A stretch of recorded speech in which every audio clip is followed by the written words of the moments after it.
Ditemani suami dan kuasa hukumnya, Winarsih tidak dapat membendung air matanya saat meminta maaf secara terbuka kepada Dewi Persik dan ibunya kemarin di hadapan awak media. Aku teko Malang mrene nyoto-nyoto njaluk sepuro nang Dewi Persik. Njaluk sepurane sing akeh atas kelancangan omongan sing tak sopan iki. Aku njaluk sepuro sing akeh. Terus nang ibuke Dewi Persik, aku yang njaluk sepuro sing akeh. Aku gak benci nang anak sampean. Aku seneng nang anak sampean. Aku sayang nang anak sampean, Bu. Aku njaluk tolong, Bu ya. Njaluk tolong, Bu, sepuro no. Kemarin Winarsih terlihat menyambangi Polres Metro Jakarta Selatan untuk melakukan mediasi dengan DP dan keluarganya. Perempuan yang diduga fans Lesti Kejora dan Rizky Bilar itu berharap DP dapat membuka pintu perdamaian untuk dirinya. Alih-alih mencabut laporannya, DP nyatanya masih enggan bergeming atas laporan yang sudah dibuatnya.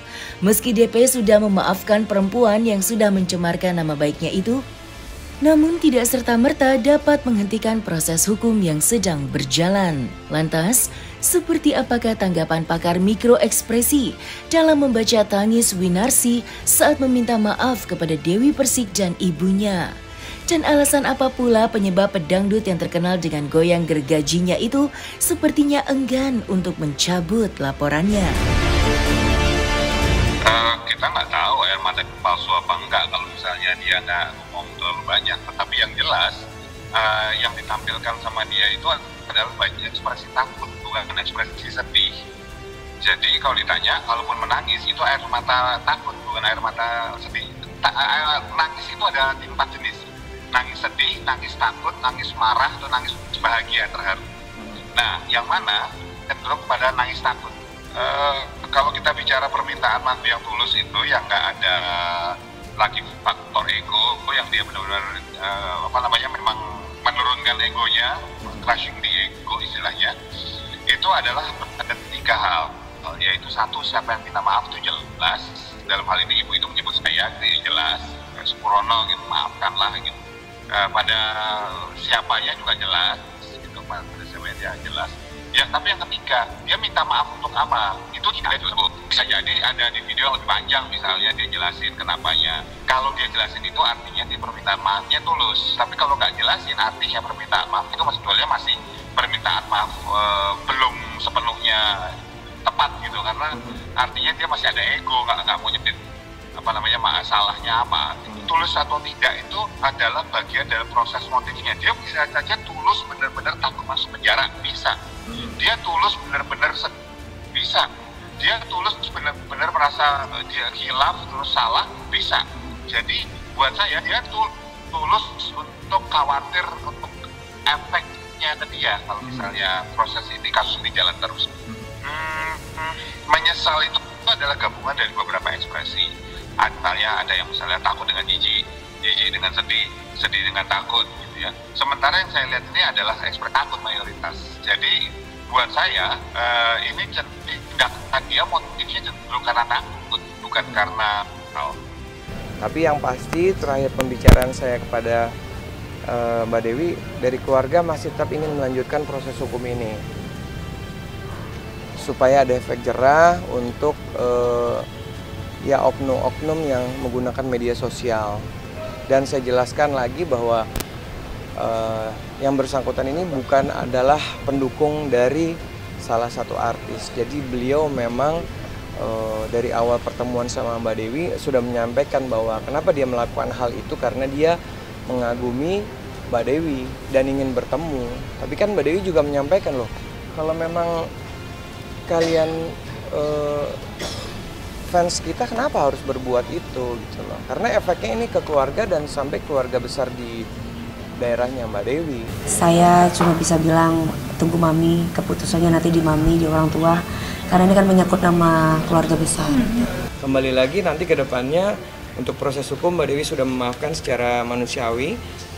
Yang kedua, untuk keputusan yang terbaik akan Mbak Dewi sampaikan nanti setelah Mami ini datang hadir ke Polres sambil menunggu datang dari Jember. Ya, intinya klien kami tetap meminta maaf sebesar-besarnya. Setelah minta maaf juga kan sudah sesuai permintaannya, minta maaf di depan media. Gitu, itu aja sih. Nanti kita akan komunikasi lagi dengan Bang Sandi untuk proses mediasi lanjutannya. Nanti kita coba untuk komunikasi lagi dengan Bang Sandi. Mungkin kita bisa memediasikan lagi di luar dari yang sudah dibantu oleh pihak Polres Jakarta Selatan. Gitu ya. Kami harap juga nanti kita bisa mediasi di luar, jadi kita bisa dibukalah pintu damai. Media sosial bagai pedang bermata dua. Jika digunakan untuk kebaikan, maka memiliki manfaat yang luar biasa. Begitupun sebaliknya. Jika digunakan untuk hal yang tidak baik, maka akan banyak membuat kerugian. Maka itu juga yang dialami perempuan asal Jawa Timur yang diketahui bernama Winarsih, yang diduga telah menghujat dan memfitnah Dewi Persik di media sosial pribadinya. Karena hujatannya itulah keluarga Dewi Persik terutama ibundanya meradang. Sampai-sampai Dewi harus menunggu restu sang ibu mengenai laporan yang sudah dibuatnya. Apakah akan dicabut atau jalan terus hingga sampai pada tahap pengadilan? Lantas, seperti apakah pendakwah menanggapi kasus yang dialami oleh Dewi Persik dengan hatersnya itu? Perihal tanggapan saya terhadap kasus Dewi Persik yang difitnah oleh seseorang, apabila tatkala laporan tersebut sudah masuk kepada tahap penyelidikan ataupun selanjutnya tahap penyidikan, itu memang sah-sah saja apabila Mbak Dewi Persik yang mencabut laporan, kan gitu. Itu kembali lagi kepada Dewi Persik. Hanya saja begini, untuk kasus di mana korban memberikan maaf kepada pelaku, itu tidak menjadi sebab laporan dicabut, ya. Jadi artinya maaf itu secara personal, namun secara kasus hukum tetap berjalan. Nah, itu banyak kasus-kasus seperti itu. Lantas bagaimana tanggapannya seperti ini? Ini kembali kepada diri masing-masing. Untuk masalah dicabut atau tidaknya adalah hak prerogatif daripada Dewi Persik tersendiri. Namun dari peristiwa di mana dilaporkan orang yang telah memfitnah daripada Mbak Dewi Persik, saya mendukung untuk laporan tersebut terus ditindaklanjuti sampai dengan pengadilan dan mendapatkan vonis hukuman. Artinya kondisi tersebut menjadi sebuah pelajaran bagi netizen Indonesia agar lebih berhati-hati lagi menggunakan medsos. Gimana ya, agak gimana gitu perasaan aku tadi, nangis-nangis gitu ya. Saya jadi ikutan nangis. Demikian pun sejatinya adalah manusia gitu. Ketika seseorang memohon ampun, memohon maaf, ya itu sah-sah saja untuk diberikan maaf. Namun untuk pelaksanaan proses penegakan hukum harus tetap itu berjalan. Saya tetap harus, saya memaafkan dari hati saya paling dalam. Cuman kan balik lagi keputusan di tangan mami saya nih, makanya saya bilang, ini mau lanjut nggak? Kata, ya lanjut, saya bilang. Cuman nanti ada mami, katanya dia mau minta maaf sama mami, tolong pertemukan dengan ibu saya sama Umi, katanya. Bapaknya kamu kan sudah meninggal, katanya. Saya cuma ingin ketemu sama Umi, saya mau minta maaf. Oh ya, nanti ketemu sama. Menghormati orang lain itu adalah bagian daripada akhlak yang telah diajarkan oleh Nabi kita Muhammad SAW. Diutusnya Rasulullah SAW adalah untuk sebagai penyejuk, ya, pendamai.